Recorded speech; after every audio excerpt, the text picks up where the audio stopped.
All right, guys, it's time for what I always do around here, which is some honesty. This is the Knives Fast channel. This is the Kizer Tomb. This one is so very popular right now. As a matter of fact, it's sold out in a lot of places, but it's just not for me. This is the Kizer Tomb. I am KC. This is Knives Fast. There's your information, and Bradley Diaz in advance is the designer. And Bradley, I apologize in advance. You put a lot of work into this, but I'm gonna point out the things that I just don't like about this knife. Now, if you're just a collector and you love the fact that this is shaped like a coffin and you think that's really cool and you might not practically use it as a knife, then this is a great design for you. 3.21 inches, Nitro V-blade, Damascus G10 button lock. Let's jump in. Now, I paid $70 for this. I bought these. I bought this from Kizer directly. Nobody sent this to me. I would still be honest even if they had.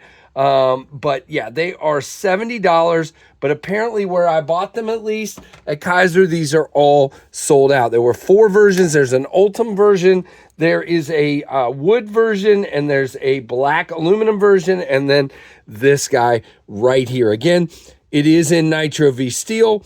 And you see we have here, and I have been cutting with this guy. Maybe I should have wiped it before I started in. And it does cut really, really well. And we will talk about that here in a bit. Kizer logo here, the Bradley Diaz logo there. And again, you have a Damascus G10 handle. It is flat with nice chamfers all the way around, black hardware. As you can see, black button. And it has a really cool kind of, gimmick. And the gimmick is, number one, it's shaped like a coffin. And inside, when you take it apart, and I'm going to insert some footage right here. Footage, KC, pay attention. Footage right here, right here, right here. We're going to put this in here, and it's going to show that when you take this apart, the liners inside are skeletonized. You get it? They are shaped like a rib cage and bones and like a skeleton. Now, for the Ultim version, that's probably pretty cool because even though it has black liners, it's a little harder to see. But I don't get why do that if you can't even see it, and how many people out there are going to take the knife apart. I think it's cool. But I've said this about knives before where they put a little hidden something inside, or I saw one a while back where, the name of the company or the initials were milled out in there. Put it where I can see it. Do a second version, Kizer. Give me acrylic handles or even red acrylic handles. Something where I can see that, and that would be really, really cool. Now, next off, you guys know it is a button lock, plunge lock. It is in the middle, but it's still a plunge lock. They have, if you watch, look at where I posted back there of the skeleton, you can also see the blade, big cutout in that blade to accommodate that middle plunge lock. Now, plunge lock means we have a spring for our detent. So we do not have a mechanical detent. We have a spring, and the only way to open this knife is a front flipper. And man, we have the jimping for days. I love that. But guys, you can see that they are not an authoritative front flipper. If I really give it some wrist, I can get it out there. It is light on that. Now, can I shake it open? No, I actually cannot. I did that when I first got it in, so it is secure, which is great compared to some button locks. It just doesn't feel like a strong front flip to me. Now, I am a poor front flipper, and I almost failed it there. It is on bearing, so it is going to want to come right open, and you can see here, great bearing action there.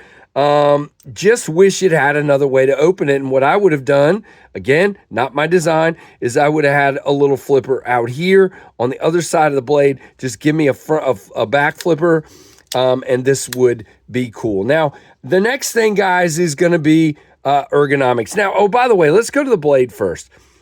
There's a lot of things going on here. So What's bugging me is the fact that the blade is offset from the handle. So you see the blade, it's kind of like what people pointed out to me about my design, the Jetstream, where the blade goes up.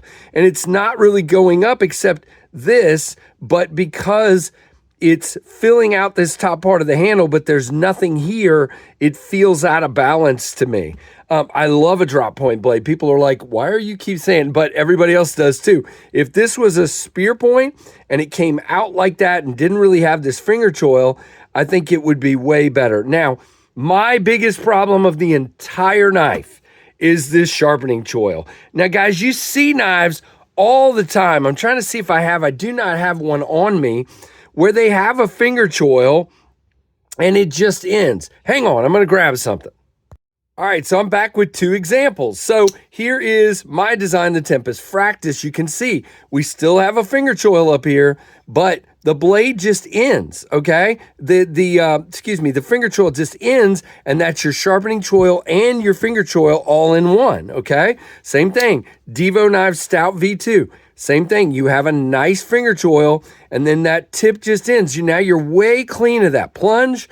You're nowhere near the plunge. You have plenty of room for your finger to not get near that, and it just looks better and functions better. And I'll show you what I mean by that in a minute. In this case, instead of making that finger choil, just end and the blade start, we have this kind of guard area here and a very sloped choil. And so, plunge. And so what happens is this choil is way out here and it looks like somebody took a bite out of the blade. Now, why does that matter? 2 things, it just doesn't look good. But also, I've cut with this a lot, and I look at that. Right away, when I'm indexing for a cut, I'm starting in that choil almost every time. Maybe that means I'm dumb, and it's all because of, look, when I'm in that choil, my hand is relaxed at an angle. So now I'm engaging right at that choil, and a bunch of times I'm grabbing that choil. Now, that also shows you this guy will cut. It is a nice thin grind. It does a really nice job at cutting. I said the same thing. If you want to look, this is nothing picking on this design. I did the same thing with the Hogue Ballista. Great knife. I bought it. I sold it because of that sharpening choil. It just does not function well for me. Having it like that and taking off so much room out of the blade. Okay, just me. Now, when we are closed, we are dead centered, as you can see. There is a little more room for a little more blade, which would kind of also help in my mind with what looks to me visually like there's not enough blade for the handle, like blade to handle ratio. By the way, I forgot to mention this a minute ago. We do have a good amount of button stick. Now, it came with button stick. Can you hear it? It came with button stick. I took the knife apart, cleaned it as best I could, put it back together, and it still has the same amount of button stick as it did. Now, when it is locked up, we are locked up pretty well. There's no side to side. There's no up and down. It is not failing here in any way. You do have a deep carry clip, really nice there, and it is not reversible at all, okay? By the way, easy knife to take apart and put back together. I had no problems with that at all. And then, yeah, I mean, it's fairly well done in that regard. Now, we haven't really talked about ergos. Now, I will say, if you're back here, it's not bad, okay? Back here, you still have plenty of thumb, and it's okay. Now, we've got where it gets much fatter back here and much narrower back here, so it doesn't feel great to me. It feels kind of square back here, because it's flat. If you choke up, man, I don't like it at all. It doesn't feel comfortable. You've got an angle here. It's squared off. Just doesn't feel right to me. So I guess, guys, it's my job to review knives in an honest way and in a way that not only is as a collector piece, but as something you're going to use. Now, I'm sure I'm going to get torched by people that have bought and absolutely love this because it's already happened in some of my shorts. But here's the thing. I'm one guy, and this channel is completely my opinion. I would encourage you to go watch other channels. Other folks are going to probably love it and feel differently about it. Ergonomics are a huge part of what I do. I often have issues with flat-sided scale knives, but when you make it chunky near that part where I need to really engage my hand and you make it thicker, taller here instead of giving me a nice narrow place, it's just not. Now, is it a safe, secure grip? Yes, it is. Does it cut? Yes, it does. Does all of this stuff work? Yeah.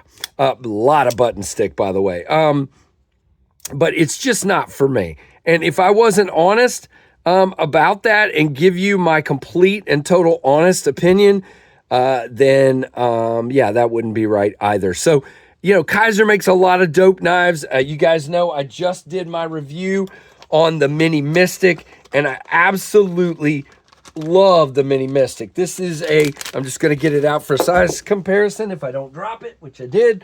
I love this knife. And by the way, very similar size-wise to this one. The Mini Mystic is absolutely incredible, and Kizer makes a lot of incredible knives. So please don't misunderstand what I'm saying.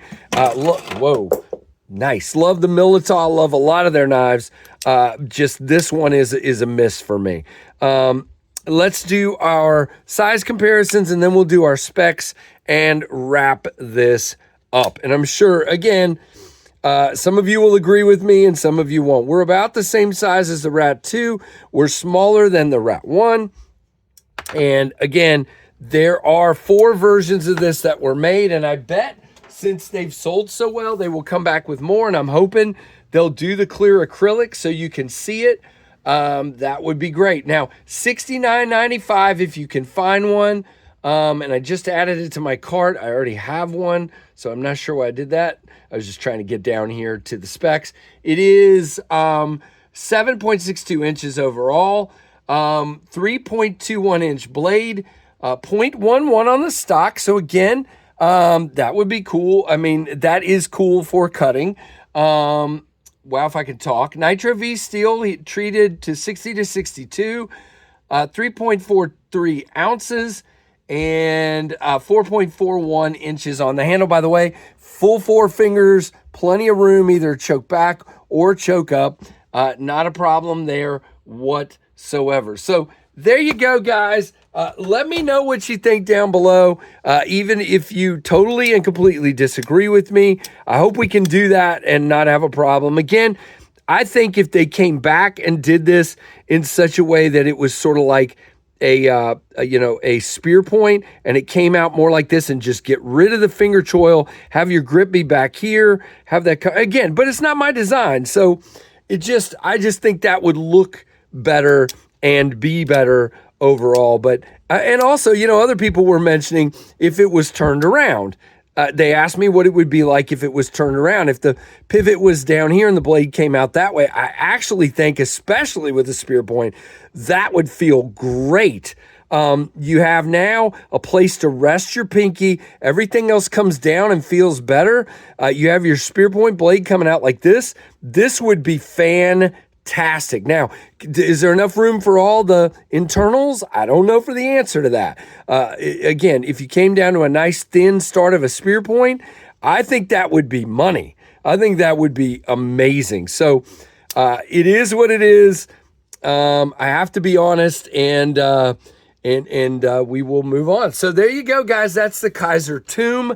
Like, comment, make sure you subscribe, hit that notification bell down below. And again, I'm sure there will be plenty more Kizer knives down the road that I will love just fine. So thank you guys for all your support and for watching the Knives Fast channel.